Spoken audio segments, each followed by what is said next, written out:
Is the price of the all-new 2025 Toyota 4Runner worth it?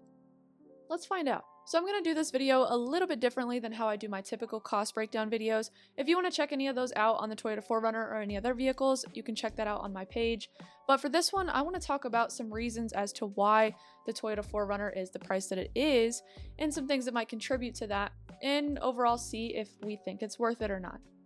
Let's get into it. So let's start with first things first. The new 2025 Toyota 4Runner has a starting price of $40,770 for the SR5, and it goes up to $66,900 for the Trailhunter and the TRD Pro. And keep in mind that that is not including delivery, processing and handling fees, or any dealer markups or taxes or anything like that. That's just the starting cost, the base cost, no add-ons, no nothing. Now there's a few different things that we're going to have to look at in order to consider the price point that Toyota has put the Toyota 4Runner at. So first of all, we got to know how much the Toyota 4Runner started at. The first generation 4Runner was released with a starting price of $11,000. Now obviously we're looking at a $10,000 difference from what it should be at with inflation versus what it's actually at now. So then we have to step in to look at some other factors of Toyota as a whole and why they would price it at this amount. Okay, so let's look at some of the reasons that Toyota can charge more than inflation accounts for. One reason I believe they're able to do this is due to supply and demand. A big thing with the Toyota 4Runner is that it is a larger SUV, which people are tending to go more towards large SUVs and trucks nowadays than they used to, where they typically would go for cars and stuff like that, smaller sedans. But now that people are wanting large SUVs, the Toyota 4Runner fills that spot very well. Another reason that I would say is that Toyota has very high ratings and quality. I do know that there are some quality issues based on some of the vehicles that are coming out now, but the 2025 4Runner is not expected to fall in that group based off of where it's being produced, but we'll wait and see. So for now, I'm going to go off of high quality and high reviews.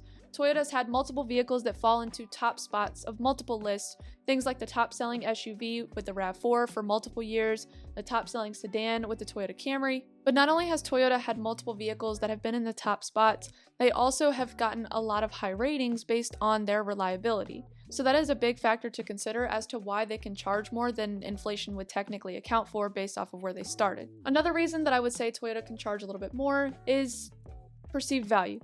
I would say that whether this value is actually backed up or not, the 4Runner has a good reputation for being a vehicle that you can purchase and keep for the next 25 years and up. I get comments of people saying all the time how they've had a 4Runner that has lasted a super long time, or how they're going to wait a certain amount of time and buy a specific one and use it until a certain time way in the future. So they do have that value where other people see that, and people very often talk about how Toyota 4Runners are the vehicle that you can purchase and it lasts you longer than any other vehicle you could buy. So in my opinion, I think that's a big selling point, and I think that it does give you the room to up the price a little bit. And the last reason I want to talk about as to why I feel that Toyota can charge more for the Toyota 4Runner than inflation is competitive pricing. There's vehicles in particular that if you look at their starting cost is not too far off from the 4Runner. Number one is the current Ford Explorer that has a starting price of $39,755 and goes up to $54,260. But there are only 4 different trim levels, where the 2025 4Runner has 12 different trim levels, so you do have to expect a little bit more range in the pricing there. Number 2 is the current Nissan Pathfinder, which has a starting price of $37,070 and goes up to $49,810 with 5 different trim levels. Number 3 is the current Honda, has a starting price of $44,750 and goes up to $53,650 with 7 different trim levels. So when you factor in these competitive prices, yes, the Toyota 4Runner does fall a little bit higher, but if you go back to those previous reasons that I mentioned, supply and demand, high ratings, high quality, perceived value, those reasons are going to give them a little bit more edge to have a little bit of a higher price than the competitors, especially when you consider the range of different trim levels that they offer as well. Now let's move on to the next reason as to why Toyota is charging more than inflation and more than their competitors, and why they need to or are choosing to charge as much as they are for the new Toyota 4Runner. This next reason is one that I feel that most people probably wouldn't think about, but how much overhead Toyota has, how much Toyota spends as a company that requires them to charge more so that they can make more to be able to pay for all the things that they have to spend, or all of their overhead, production, all of that. So let's break that down a little bit. As of 2023, Toyota Motor Company was in debt $224.5 billion, making Toyota the most indebted company of 2023. So that alone is a big reason for Toyota to have to charge more. I mean, when they're in so much debt, they need to make more than what they're in debt to so that they can pay down that debt and be able to get more debt, and it's a never-ending cycle, right? To be the most indebted company, you kind of have to make sure your prices are there and your sales are there. Now, they did back it up with also selling the most vehicles of that same year, so it kind of weighs itself out if you consider everything. But that is a major reason to up your pricing and make sure that your sales are coming in. There's a few other things that Toyota has to spend on in order to keep the company flowing. The biggest thing that they spend on is research and development. In 2023, they spent $8.2 billion on research and development alone, and in 2024, they spent about the same amount as well. Not only that, but in 2023, they also spent $3.2 billion on global advertising to make sure that those sales are still coming in. So that's a lot of money to be spending annually, as well as being in that much debt, the most debt of any company. You kind of got to make sure, and this is just for one vehicle for the Toyota 4Runner, but you kind of got to make sure that all your vehicles can be up to par in order to make sure that they are selling enough to make up for these costs that they have. And while there's not any disclosed information on how much Toyota specifically spent on making the 2025 4Runner, there are estimates that suggest that Toyota spent hundreds of millions of dollars to design, engineer, and launch the new model of the Toyota 4Runner. And those costs to do that would be associated with things like research and development, like I said, marketing, like I said, testing, because it is a new generation and they've been building the last generation for the last 15 years or so. So they most likely had to make some serious adjustments to the equipment and the production line in order to make it to where it was able to produce the current new generation of the Toyota 4Runner. The next thing that I want to consider is the materials and the upgrades that were made for the 2025 4Runner that would probably cost a pretty good amount, considering they had to upgrade things, they had to see if those things even worked, they had to figure out new designs to get them to fit, make them make sense inside the vehicle.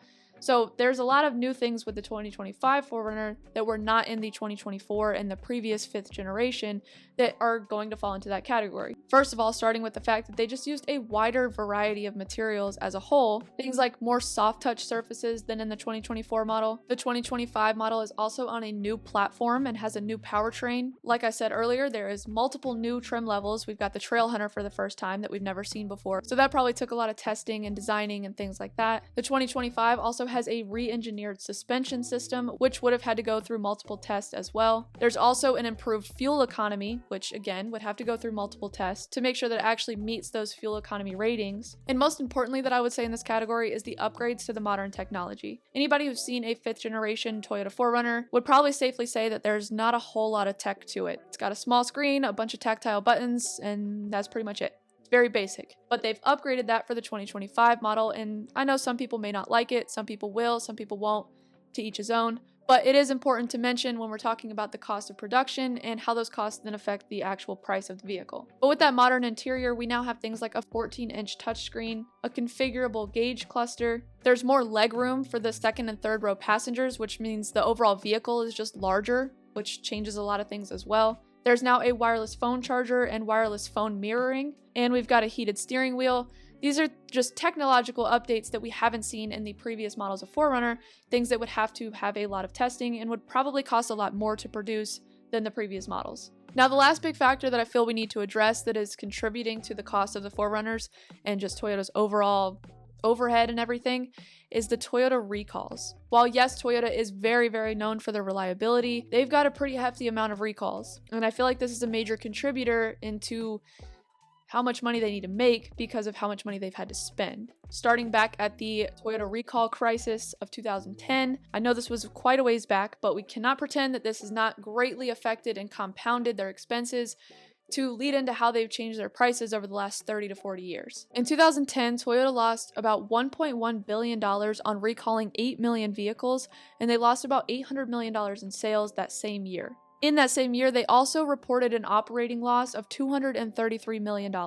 And I feel like that's a huge setback to what could have led to them taking out so much debt. It could have led to them raising their prices quicker, which we would then see reflected now. Due to this, the Wall Street Journal reported that the financial impact of this could exceed over $5 billion over the following year for Toyota. And this would be caused by litigation, warranty expenses, increased marketing and incentive campaigns to counter the negative publicity and impact that it was having to the consumers. Needless to say, they got through that, they got past that, they're still here, In 2023, Toyota paid $78.5 million to settle a class action lawsuit over faulty airbag control units. And then after that, Toyota also estimated that a later recall of Tundras and Lexus LX models cost about $300 to $500 million due to that recall for improperly cleaned internal passages in the engine. And then again, they also paid $180 million to settle a charge of non-compliance with Clean Air Act reporting requirements for over a decade. These recalls are so important to the cost of the vehicles because not only did it cost Toyota a lot on the actual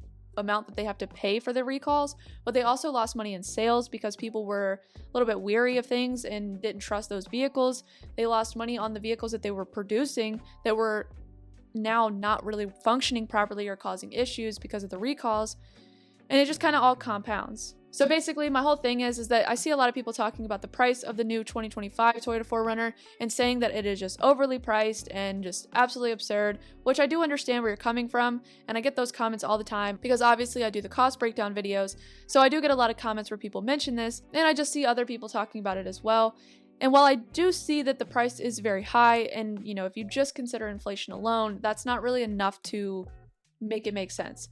But when you really break down all the other factors and what Toyota has to pay for, why they can charge so much, what their overhead is, what their perceived value is, what their actual value is the car actually worth it? Do people actually want to buy it?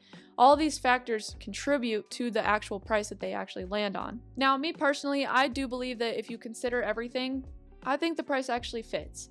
I see the way people talk about 4Runners, I see how excited people are about the 4Runners and how long they actually keep them. If you consider how long you keep the vehicle, I would say the price makes sense. But I want to know what you think. Let me know down in the comments below. After hearing all of these reasons, do you think that the Toyota 4Runner makes sense for the price that they're listing it at? Or do you think it's still just absurd and absolutely too much? Let me know, and if you like this video, please like and subscribe, and let me know what you want to see next.